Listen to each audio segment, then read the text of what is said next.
Hi listeners, Jason here.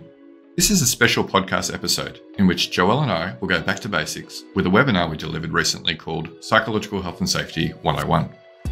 If you want the full webinar experience, complete with the slides we talk to, make sure you check out the FlourishDX YouTube channel. We host these webinars for free for internal people and safety professionals regularly. If you want to hear about them first, make sure you follow FlourishDX on Eventbrite. While I've got your attention, we are also now taking registrations for Cohort 2 of the Professional Practice in Psychological Health and Safety program, which will commence February 14 next year. This is our flagship 12-week program for internal professionals wanting supervised experience delivered through a community of practice to turn theory into practice with activities designed to increase competence in the application of the psychosocial risk management process. Super early bird pricing is available until November, so get in quick as we fully expect this cohort to sell out. That's it for now, so on to this episode. From FlourishDX, this is the Psych Health and Safety podcast. With workplace mental health becoming a safety prerogative, this is the source of information on psychological injury prevention and health promotion. Thanks everyone for coming along today. My name is Jason Van Schie. I am the Managing Director of FlourishDX. We are essentially an end-to-end provider of psychological health and safety services, combining education, technology and consulting together to assist companies to achieve their goal of reducing psychological injuries and optimising the conditions to assist their employees to thrive. One of the ways that we educate people is through webinars just like this one, which we are doing pretty much on a fortnightly basis and making free for internal people and safety professionals. The other way that we do it regularly is through our podcast. Some of you may have listened to this before. If not, and you're interested in the topic, you'll find that we've got over 150 past episodes now that largely Joelle and myself have done. And that features guests from all around the world who are really leading experts in the field of psych health and safety. So definitely, if you find that the content from today wasn't enough and you still have an itch to scratch in terms of learning more, there is plenty of additional content there that you can find. I will just get my colleague Joelle to introduce herself, and then I'll introduce you to the focus of today. Hi everyone, thanks for coming and joining us today. I'm Joelle Mitchell. I'm an organisational psychologist and I'm Global Head of Psychological Health and Safety at FlourishDX. I've been here for a bit over 2.5 years. My background is in safety psychology and human factors. So prior to joining FlourishDX, I was a human factors specialist with NOPSEMA, which is the offshore petroleum safety regulator here in Australia. So I guess my area of subject matter expertise sits fairly strongly in legislation and understanding what that means to psych health and safety. So that's why Jason has me in this session today to speak to that aspect of what we're talking about. Yeah, only 2.5 years feels like a lot longer, Joelle, that we've been working together. For me also, Jason. No, Joelle's good value, despite what everyone else says. Look, glad to have everyone on. So today, really what we're going to be doing is covering a really very much 101, what is psychological health and safety? I know some of the people on this call, including Rhonda, should know a lot more about psych health and safety than a 101 course will cover. So it really is going to be covering the basics. So definitely if you are new to psychological health and safety, this is going to be a really great way to understand, the basic things you need to understand before maybe getting to some more of the complicated topics that we talk to on our podcast, for instance. Apologise for those who have attended many of these webinars before. I can see a number of familiar names. There will be some repeat content, no doubt. Before we get too far into it, I do want to acknowledge the traditional custodians of the lands that we're on today. And for Joelle and myself being in Perth, that's the Whadjuk people. And I'd like to pay my respects to their elders past, present and emerging. So as I said, it really is 101. So let's get into it. And probably the first thing to talk to is creating some shared understanding of what do different terms mean. And probably one of the biggest things that I see being an issue in terms of terminology is this idea of psychological safety versus psychological health and safety. So psychological health and safety was not necessarily coined by Amy Edmondson, but definitely popularised by her. And it's this idea that people can speak up without feeling that there's going to be negative repercussions, either personally or professionally. The whole goal of psychological safety, or the main reason that companies aspire to have psychologically safe teams, is if you think about Google, for instance, which is a company that really espouses the value of psychological safety, is if you're going to be spending hundreds of thousands of dollars on the most intelligent people in the world to come work for your company, the worst thing you can do is have them quiet at the back of the room when you're talking about, creating something new or trying to innovate or do something that's never been done before. So really, the main goal of psychological safety is to, increase that ability for people to speak up, to share ideas, for the purpose of increasing creativity and innovation within organizations. Now, yes, I understand how if you've got a psychologically safe team, then people might be more willing to speak up regarding things like excessive workload or other demands.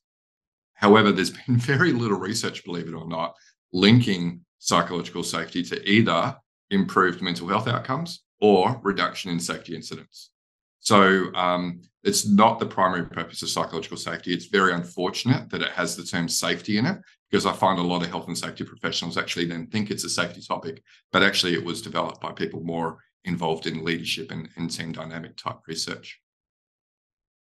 Psychological health and safety, however, is a safety concept. It's about applying the risk management framework to understanding psychosocial hazards and preventing harm. This is basically about elevating the way we deal with mental health in the workplace to the same way we do with physical health. So identifying hazards, assessing their risk, controlling those risks, and then monitoring the effectiveness of controls and whether other hazards are emerging through consultation with the workforce.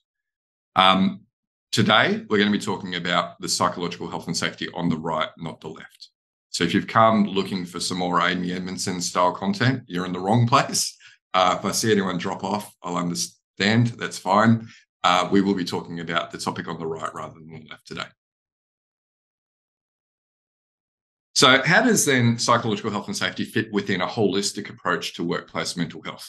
Well, if we think about what we call the integrated model, and the integrated model was first coined, that term was coined by Tony Lamontagne and colleagues from Deakin University and some other universities in Australia. But it's really about recognising that if we're talking about population mental health, and in a large enough workplace, it really is population mental health that we're talking about. We know that people's mental health exists on a continuum, right? Ranging from mental disorder to languishing to wellness to flourishing, which is an optimal state of wellbeing. If we have employees at all different levels of mental health on this continuum, and look over the course of their life, or even over the course of a month or a day, maybe a week, they can be moving up and down that continuum. We really then need a multi-pronged approach to meet people where they're at with the most suitable resources for them at that point. What we find, however, is that when most workplaces start looking at mental health and going, what can we do for the mental health of our employees? They really start on the reactive end. So the things that respond to ill health, as you can see on the bottom left there. So they might look at things like professional mental health assistance, like an EAP. It might be a peer mental health network, or things like mental health first aid training, injury management, return to work, or mental ill health education helps it know, are you okay days just around the corner, and that's going to be a big focus of that particular day. So all of those things are great, right? And morally, it's a nice thing to do. If you have people who are exhibiting signs of distress or illness, what can you do to support them? However, it is reactive.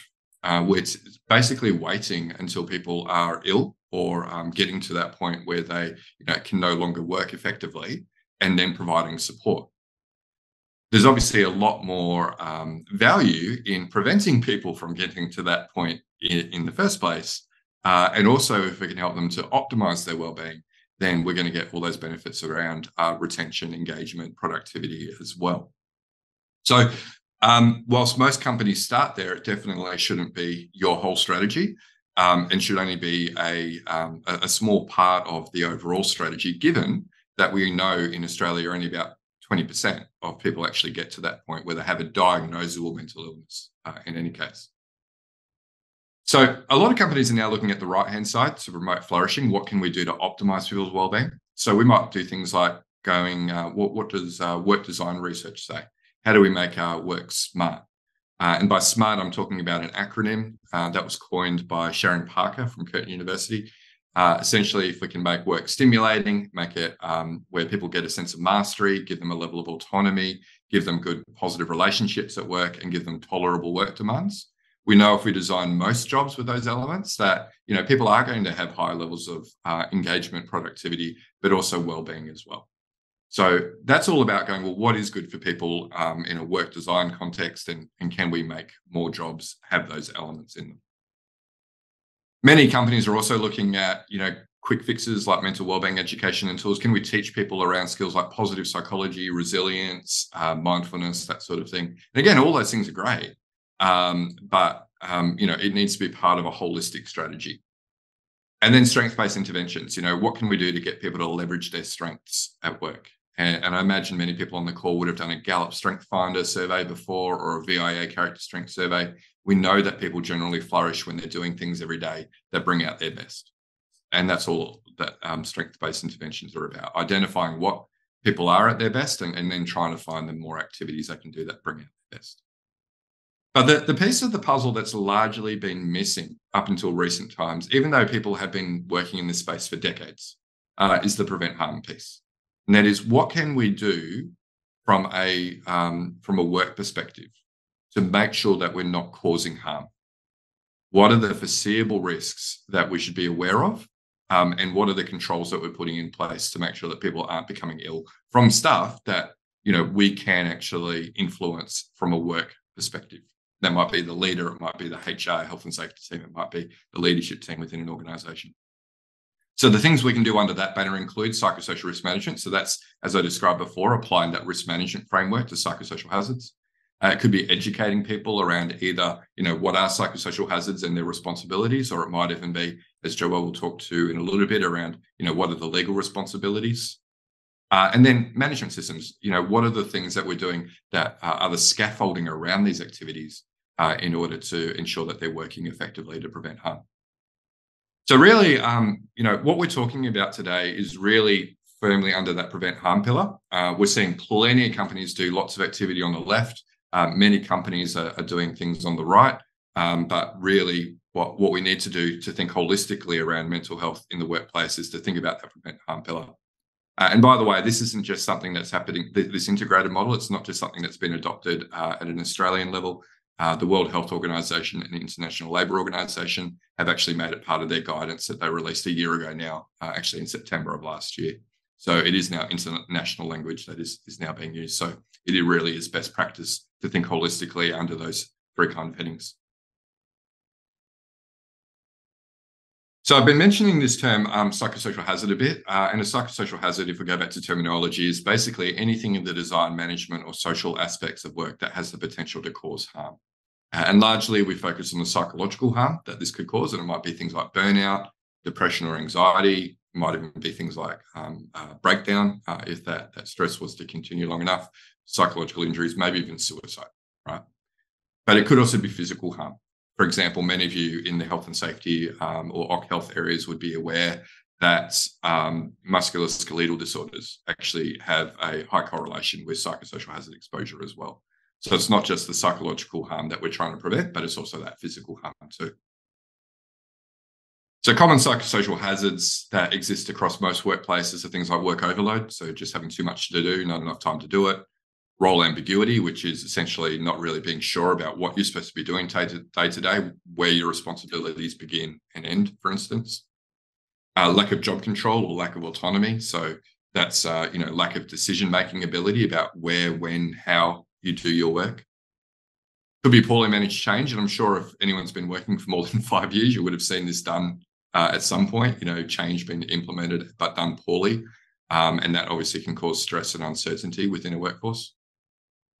Low levels of support, and that might be from your supervisor or colleagues. Poor reward and recognition, so that could be financial rewards, it could be feedback as well, again, whether that's through formal or informal processes.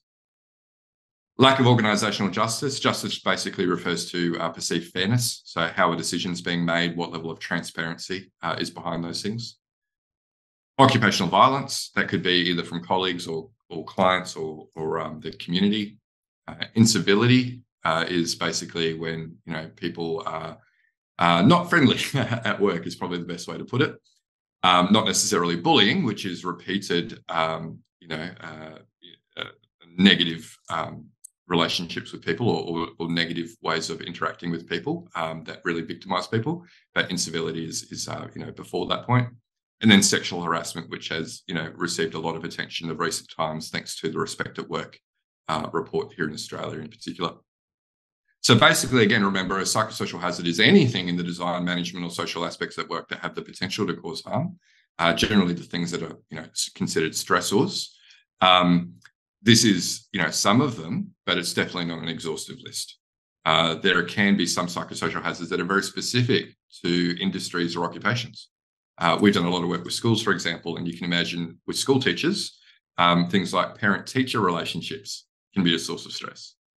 Challenging student behaviours in classrooms can be a source of stress, but you'll never find them in things like the model code of practice because we can't have an exhaustive list within a code of practice. So just remember, it's any of these things that have the potential to cause stress and harm over time. So in terms of how psychosocial hazards cause harm, essentially what we're talking about is an exposure issue. One-off exposure to a psychosocial hazard is unlikely to lead to someone developing depression or anxiety. In the same way that, one-off exposure to going to a rock concert is going to lead to permanent hearing loss. What we're really talking about is the severity of the exposure coupled with the frequency and duration of the exposure. So if you think about understanding the risk of hearing loss in a workplace environment, we need to understand, how many decibels are people exposed to, but how frequently is that occurring and how long are they exposed to in order to determine what is the risk of hearing loss within a group of workers. And in the same with psychosocial hazards, again, we can't just go, well, have people experienced work overload because they did 60 to 80 hours 1 week at the end of financial year? Or is this something that is, ongoing and continuous, which leads to more harm occurring or increased likelihood of harm occurring? A good way to understand this is to consider what's referred to as Yerkes Dobson law. It's from 1908. So we've actually understood a lot about how stress can be detrimental to health, but also increase motivation and productivity in the short term. This is nothing new, right? So it has been around for a while, our knowledge. But a good way to understand this inverted U, as it's sometimes referred to as, is to think about the last time you had a big project or assignment due. And it might be, back in your university days, like you had an assignment due. But let's say, for instance, tonight, that you knew you had this due, but the time frame you had was 3 months to complete it. Going home tonight after university, what would be your motivation to commence work on that project? I'd imagine for most of you, it'd be pretty low, right? You probably prefer to turn on Netflix and see what's on. And so we generally find if there's too little stress that people have, it can lead to people being inactive and laid back. But look, we all have an optimal level of stress. And if we think about that university assignment, think about when you would be most motivated and focused to do that assignment. And if it was a big one that you had 3 months to do, you might be like me and leave it to the night before. Because all of a sudden you just have this rush of energy, you become hyper-focused on what you need to achieve. So we know that everyone has that optimal level. And for some people, it might be a week out. Some people, it might be a month out. Some people, like myself, it's the day out that they need to get to that optimal level of stress. But just imagine that you had that big assignment due, not just once, but every night for a week. Or then make that every night for 2 weeks or a month. At some point, all of us are going to reach that point of being fatigued and exhaustion at some point. And then, over time, maybe even anxiety, panic and anger, and even breakdown. And I have, in fact, had, coffees with execs who've talked to that where they've actually gotten to that point of breakdown and, thinking back over their exposure to various psychosocial hazards, they can definitely link that exposure to leading to that breakdown over time. They just didn't pick up any of these earlier warning signs. And it actually took a breakdown for them to realize, how stressful they were, or the experience that they had been in. But that's really how we have to understand psychosocial hazards. Yeah, sure, short exposure to things like trauma could actually cause harm, like PTSD, to some people pretty quickly. But generally what we're looking at is longer severity, frequency, durations, and that combination of those. So what is the level of harm then caused by psychosocial hazards? Well, probably the most objective way to look at this would be through workers' compensation statistics. So here in Australia, we have more than 100,000 workers' compensation claims that are processed every year for injuries and illnesses. About 9% of all claims are actually due to mental injuries rather than, say, physical injuries. The problem is with mental health conditions, when people actually make a claim for these, they tend to be far more complex, requiring a longer amount of time off work to be able to be treated and returned back, and therefore obviously a lot more costly to manage as well. So this is data from Safe Work Australia. They found in the last reporting period, which was 2021, the median claim for a mental injury was 30.8 weeks. So more than half a year off work people are taking when they do actually go through and make a compensation claim for a psychological injury. That's versus 6 weeks for physical injury. So we're talking about something that's 5 times longer off work compared to the median for all physical injuries. And the cost obviously is far greater, about 4 times greater, close to $60,000 per claim now. And this probably explains to many of you, who are interested or have some visibility over workers' compensation premiums, why premiums are going through the roof at the moment, because this is up 75% over the last 5 years, the number of claims. Insurers are really concerned about how this is escalating and then the costs associated with that increase in claims. Now, if you're self-insured, as some people on here might be, then obviously that's a direct cost that you have to manage versus paying through a premium. But this is why many workers' compensation schemes are suffering an existential threat, and while we have schemes like in Victoria with work cover that are looking to put in quite significant reforms around mental injuries. So I believe they want to cap, if they haven't already, mental injury claims to 13 weeks rather than just allowing it to get up to that 30 week as a median. So it's what we're talking about here is quite significant, and it's trending up. And before anyone says, "Oh, has COVID actually contributed to this?" I can tell you we were at record levels before COVID, and we're just seeing a continual escalation from that point. And I would estimate we actually have a long way to go as well. This is all, obviously more objective in that it's actually a psychologist or health professional that would have to qualify someone for a workers' compensation claim.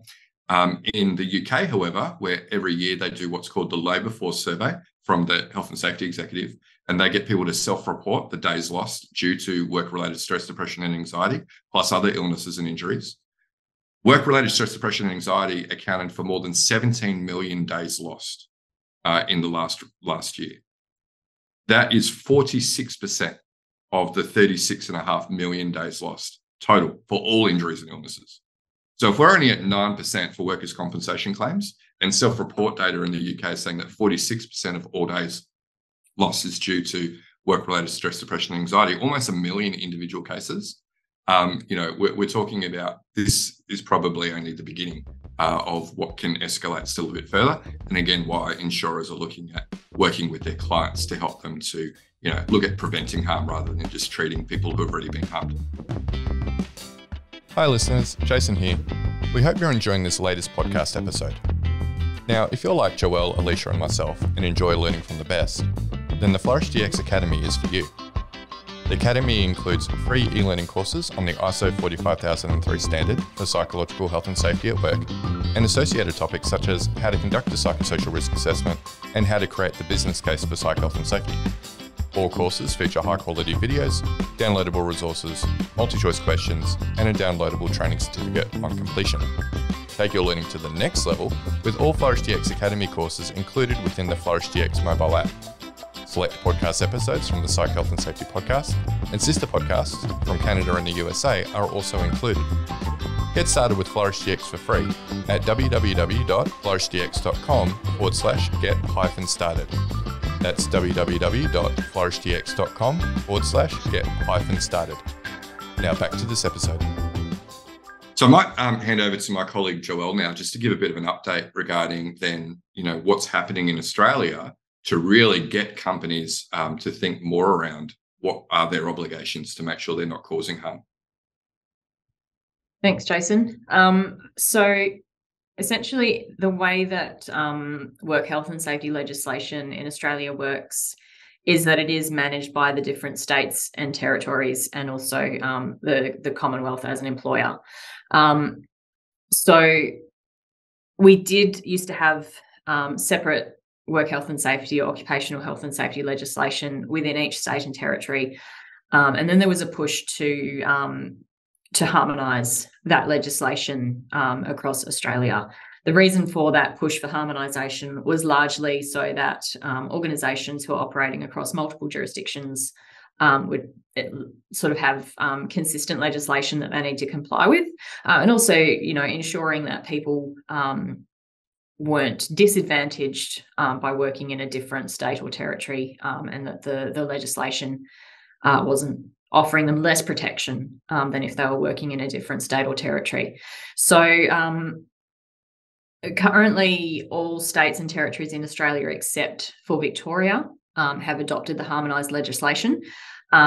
Having said that, every state and territory has also made adjustments or amendments to what they've decided to adopt from that harmonised legislation. So I would say it's harmonised-ish. So we have the Work Health and Safety Act that has general duties for a range of parties, primarily the PCBU, which is the person conducting the business or undertaking, and also the employer. And so those broad duties are to take all reasonably practicable steps to provide a workplace that is safe and without risk to health. And then there are some more prescriptive items that sit beneath that sort of describe the steps that a PCBU should take to ensure that they're doing that. Sitting beneath the Act are the regulations, so the work health and safety regulations. So what happened last year was that the model regulations were amended to include regulations for the management of psychosocial risk. And so far, those model regulations have been adopted by the states and territories in purple there. So we had New South Wales coming out first, followed by Tasmania, Western Australia, Queensland, and the Northern Territory. Safe Work of SA, so South Australia, have just announced this week that they will be introducing the psychosocial regulations as of December this year. So ACT is the only one that we don't really know about, and then Victoria operates under their own Occupational Health and Safety Act and regulations. Victoria did release draft psychosocial regulations last year or the year before. I don't remember now. So they released those for consultation. The advice that we have is that it's waiting for ministerial decision before they can proceed any further. So we don't know what those Victorian regulations are going to look like or when they're likely to be released, although we broadly expect that all states and territories would have something in place by the end of the year. So what do the regulations actually require of us? So there are two elements to the psychosocial regulations. The first part of it is that psychosocial risk is managed in the same way as other physical health and safety risks. And so that refers back to the regulation that outlines the process for risk management. So what do we need to do there? We need to identify reasonably foreseeable hazards that have the potential to cause harm. And this is irrespective of whether there's also the potential for physical harm. We need to put controls in place to manage those hazards, and we need to take steps to monitor the effectiveness of those controls and maintain them over time. So that's sort of our high-level risk management process. There is generally in that section of the regulations relating to physical health and safety requirements a regulation around the use of a hierarchy of control measures. So the model regulations for psychosocial risk management have excluded that particular regulation. So they've said that we do not need to apply a hierarchy of control. Queensland and Comcare have removed that particular element of the regulations. So if you do have operations in Queensland, or if you are covered by the Commonwealth Act, then you do need to demonstrate that you've applied a hierarchy of control when you're putting controls in place for psychosocial risks. The second part of the psychosocial regulation speaks to additional considerations that you need to demonstrate when putting controls in place. And so this goes back to that sort of exposure issue that Jason was talking about, where it's not just the presence or absence of a hazard, but we actually need to think about the duration, frequency, and severity of hazard exposure when we're considering control measures. And we also need to think about how hazards may interact or combine. So it's not just looking at a hazard as a single line item, but we actually need to think about how do these hazards interact with each other to impact health outcomes for people. So that's kind of the high level overview of what the regulations require. So identify hazards, put controls in place, monitor the effectiveness of those controls, but your controls do need to think about exposure and they need to think about interaction. Great, thanks for that, Joelle. And of course, what we're trying to do is learn from what we've done in the physical health and safety space, where we know over the last couple of decades, as organisations have gotten better with applying this risk management framework and looking at higher order controls, as we'll talk about in a moment, where we're eliminating or engineering out, for example, the hazards. We have seen this gradual reduction in the incidence of claims and the rate per people who are working. So 17% decrease in the last 10 years, what we've seen. You can see it's actually starting to creep back up again. And that could be for a number of reasons. But obviously, as we've talked about, psychological injury claims are definitely escalating, but still account for under 10% of all claims in the workers' compensation schemes. What I might do is just pause for a moment, though, and I'd love to ask everyone, now that you have a bit more of an understanding about some of the basics regarding psych health and safety, do a quick poll about where you are on your psych health and safety journey. So have a think about this. So where are you? And it might be that you're just starting, and hey, congratulations, this is a great webinar to get you started. It might be like a Rhonda, that you've been educating yourself for quite a while now. Maybe you've got leadership on board to commence activities, and we find getting that exec sponsorship to do these things is vital. Otherwise, you'll struggle to get traction. Might be you've completed a psychosocial risk assessment already in some form or another. Maybe you're developing controls, or maybe you're already at that point of you're cycling through continuous improvement. So just take a moment to answer that if you can. We've got over 50% already completed, but I'll just give you maybe 5 more seconds. Joelle, haven't lost too many people. It looks like 70% of people are on the ball. All right, so I'll end the poll and share the results. Okay, so from 40 people who have shared, we can see that it's kind of, you could throw a blanket over the first few. Hey, Joelle, you've got 30% of people just starting now. And again, great opportunity to attend this webinar. 23% educating for themselves for a while.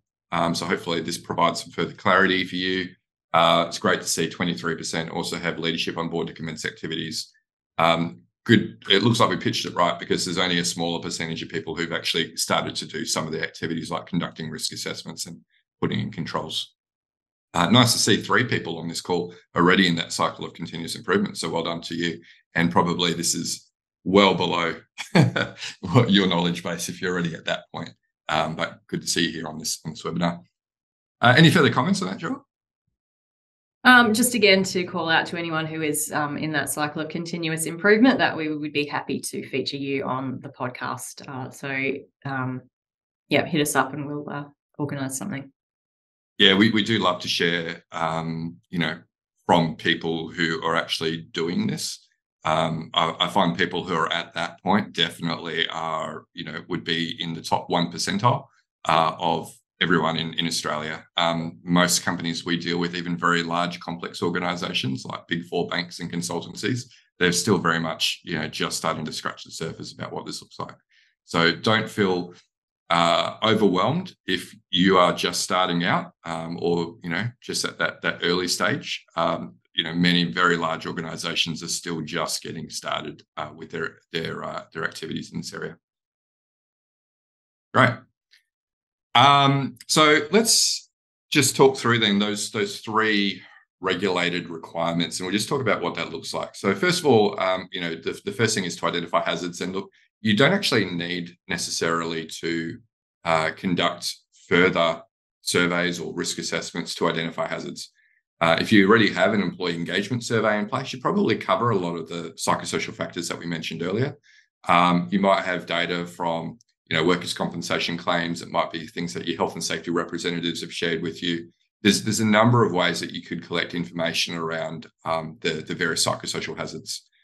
But however, at some point, you need to then assess the risk of harm due to exposure to psychosocial hazards. And it's very important that we understand that exposure to psychosocial hazards doesn't always equate to harm being caused.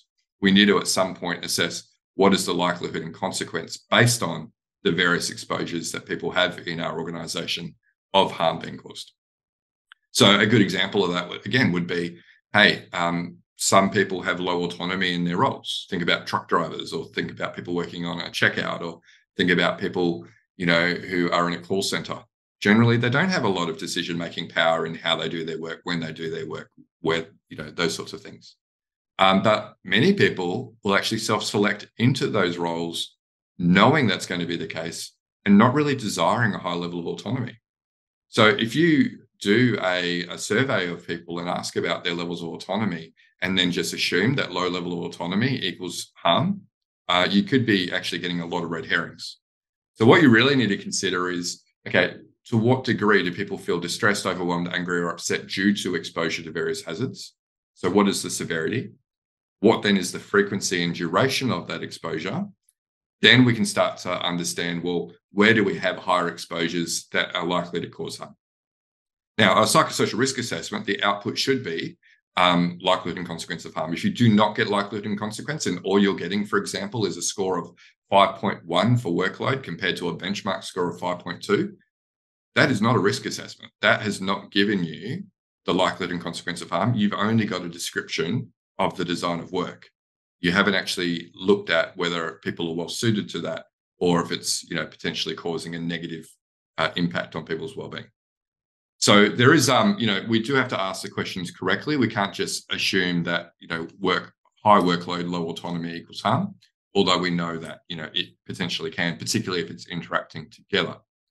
So one of the ways that we do that with our clients is we actually have created an exposure assessment. We're the first to do this that I've seen in the world. I haven't seen anyone replicate this yet, where we've developed and validated a tool which actually looks at psychosocial hazards through that exposure lens.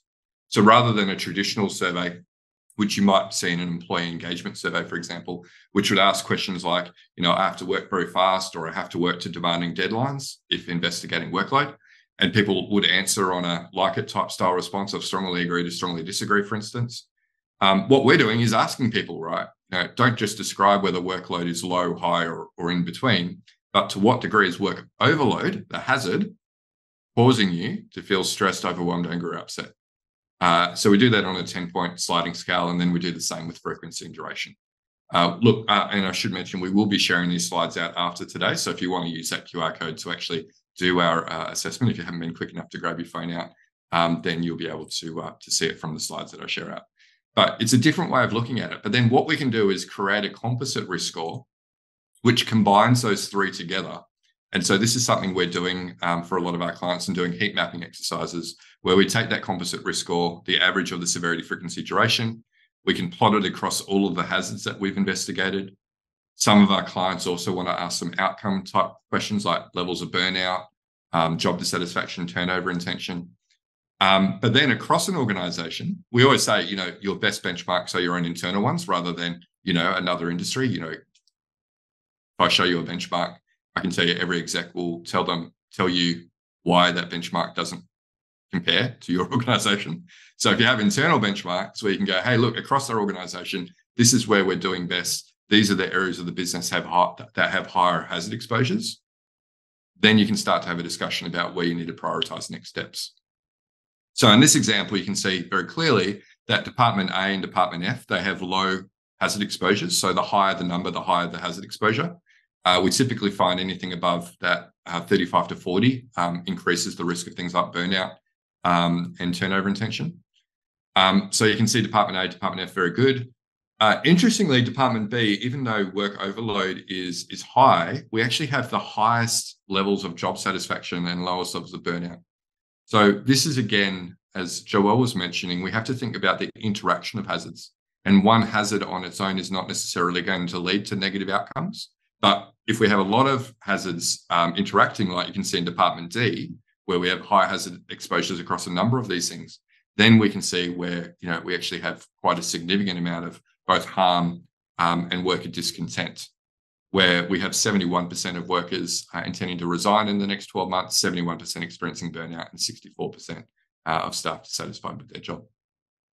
So this is that other element, right? So we need to assess risk. So we need to consider it from an exposure perspective, severity, frequency, duration, but we also need to consider how hazards are combining and interacting together in order to cause harm. Which then leads us to the next question: is psychological harm inevitable? Is some level of harm always going to be caused if we employ people? And I don't know if anyone here watches Succession. I know Joelle doesn't. This went over her head. She did not appreciate this. There's a quote from one of my favorite characters in there: "You can't make a Tomlet without breaking some Gregs." So this is someone who's in an exec role and he's talking about, hey, harm has to be caused to some employees. We have to put them under, duress, or, put them through some level of pain in order for the organization to be successful. And really, it's not about whether it is actually, in many instances, you could say harm is inevitable. If you're in a large enough organization, you've got 1,000+ employees, it would be pretty difficult to, constantly monitor all workloads, for instance, to make sure that they are definitely within every individual's capabilities, that no one is bullying anyone, that no one is, being incivil within a team environment. The larger the organization, the greater the likelihood that you're not going to be across all risks and some harm is going to occur. Really, at a board level, the question has to be, what is our risk appetite for harm? Like with physical, we sometimes talk about this idea of zero harm when it comes to health and safety. And when we're talking about zero harm in a large organization, we're not talking about zero abrasions or zero people, breaking a bone or spraining an ankle. What we're talking about is zero fatalities. So what you'll find is that a board will have an appetite statement, and generally it will be zero appetite for fatalities. But maybe they've got a high tolerance for abrasions or sprained ankles, right?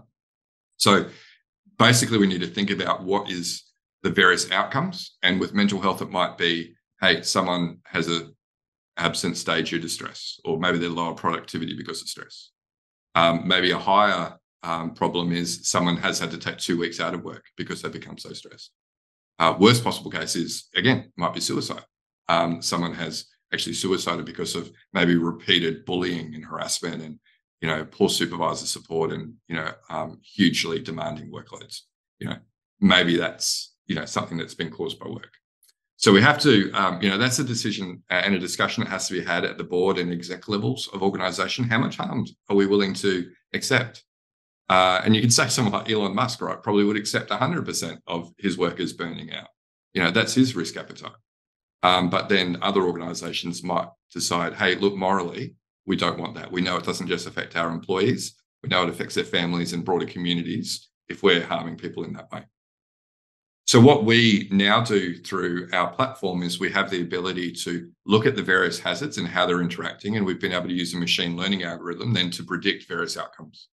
So regardless of whether you're asking employees directly or not, we can now actually look at hazard exposure and then go, hey, look, if you continue on in this way within this particular group of employees or subset of employees, you can expect, say, 32% of your workers to burn out, 47% to be dissatisfied with their job, and 21% that are likely to turn over in the next 12 months. Is that something you're willing to live with? And for some companies, it might be like, hey, yeah, that's within tolerance. We're happy to live with that. Others might go, no, we want to reduce that. And so what we're now working with is our clients going, well, then how do we identify what are the hazards that are most contributing to those outcomes so that we can, prioritize interventions to address those particular things? So that then comes into this idea of risk control. And as Joelle mentioned before, there's generally this idea that we apply a hierarchy of controls when deciding what's going to be most effective in reducing the risk of harm. So many of you, particularly those from a health and safety background, will be familiar with this. Basically, it's an idea of, if we can eliminate a hazard at source, then obviously that's the best way to reduce the likelihood of harm being caused by a particular hazard. So, for example, if you've got role clarity, role ambiguity, where people are stressed because they're really not sure about what they should be doing day to day, or their levels of responsibility, or who does what. Maybe if you have good job descriptions and you have regular discussions between the leader and employee about, what is that person's priorities and what are their responsibilities, then there's actually no ambiguity around what their role entails and how they're going to be successful. So it is possible to eliminate specific psychosocial hazards. But, we're not going to be able to eliminate all psychosocial hazards. So what are the ways that we might be able to reduce the risk of harm? So we know the things that generally focus on changing the work are going to be more effective because they're not reliant on individual behaviour. If we make work good for people, so we give, again, tolerable work demands, we give, positive relationships and people who are civil and respectful to each other, we operate on high levels of trust and compassion and give people a sense of meaning and mastery and these sorts of things. We know that for most people, that's actually going to be health promoting and prevent psychological injury. We know when it comes to the physical health and safety hierarchy that when we rely on individual behaviours, that's when we have the greatest potential for harm to still occur. So if we're relying on people to wear safety glasses because we haven't gotten rid of all dust particulates, for example, or if we're relying on people to wear hearing protection or that's correctly fitted, or we're relying on them to wear a hard hat to prevent harm, and we haven't changed anything about the work environment itself, there still is a higher potential for harm to occur. So we know when it comes to physical health and safety, we shouldn't be relying on individual behaviours. We should be looking at systemic interventions, changing the work itself versus relying on individuals. However, if you think about how workplace mental health is typically done, the triangle is often, if weighted by popularity, done the opposite way around. We tend to invest a lot in those reactive things that actually are highly reliant on individual behaviours. And we know from a physical health and safety perspective are going to be less effective. And we spend less time thinking about how we eliminate hazards or redesign the work. So really what the Psych Health and Safety approach is really encouraging us to do is to try and develop a hierarchy more like this, going, well, what are the things we can do around elimination or work redesign where practical? And that's definitely what the regulators are asking employers to think about. And it's not that we get rid of, things like training and wellbeing interventions or employee assistance programs, but just recognizing that these things are not going to solve the issues that we've got around psychological injuries in the workplace. We need to go higher up the hierarchy, and that's where we should be focusing our attention first. So despite, many states like New South Wales and WA, for example, taking out the hierarchy of controls as the model regulations and code of practice have done, they still talk about the importance of work redesign, if we think about the summary again. So, we should be thinking about the design of work and the systems of work, right, when eliminating or minimising risk. So even if we're not talking about a hierarchy, we're talking about work redesign as the main way we control risk, rather than things that focus on individual behaviour change. So hopefully in 50 minutes, that has given you a very good introduction to psychological health and safety. We've talked, I guess, about some of the key terms that we use in psych health and safety. We talked about some of the key methods we use, that risk management framework, and we talked about some of the ways that you can consider psychosocial hazards and the risks and how you manage them. Right? Lots more to learn, and we'll continue to put on webinars. Our next webinar is in a couple of weeks, where we'll look at the positive duty in relation to sexual harassment. So it's a good opportunity to think about how do you apply the same sort of principles around severity, frequency, duration, and risk management to prevent harm caused by unsafe workplace behaviours. So that one will be in a couple of weeks. If you're not already subscribed to the FlourishDX email or follow us on Eventbrite, then make sure you do to get forewarning of that. Although we'll also share actually links to those when we email people out these slides. Also, before we open it up for Q&A, just to flag that we have just started to advertise our second cohort for our professional practice in Psych Health and Safety program. Our current cohort just got underway in the last month. We've got almost 50 people and safety professionals who are participating in that. And really, this is about not just broadening your theory and understanding of psychological health and safety, but it's about supervised group supervision of practice of some of these things that we've talked about today. So through the program, we take you through a gap analysis. We take you through doing a risk assessment, both quantitatively and qualitatively, and we take you through a process of developing some controls so that you get some practical experience doing these activities. Noting that, if you are a HR or health and safety professional, you probably didn't learn this stuff when you're at university, because, it's only really become something that is a focus of attention now. So we have a super early bird price at the moment. You can find that information on the FlourishDX website, and we'll also email you some information following today as well. But Joelle, we've done well for time. We've got 7 minutes, I think, for Q&A, if anyone has any questions that they'd like to explore. And given that we are recording, we're happy to answer questions without referencing people's names as well. Well done, Jason. You've left them all speechless.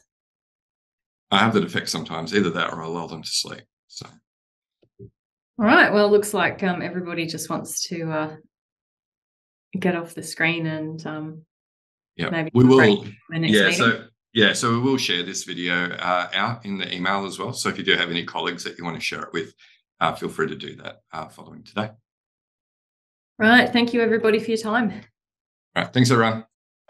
You've been listening to the Psych Health and Safety podcast. To stay up to date with the latest on psychological injury prevention, follow FlourishDX on LinkedIn and subscribe to the Psych Health and Safety podcast at www.psychealthandsafety.com.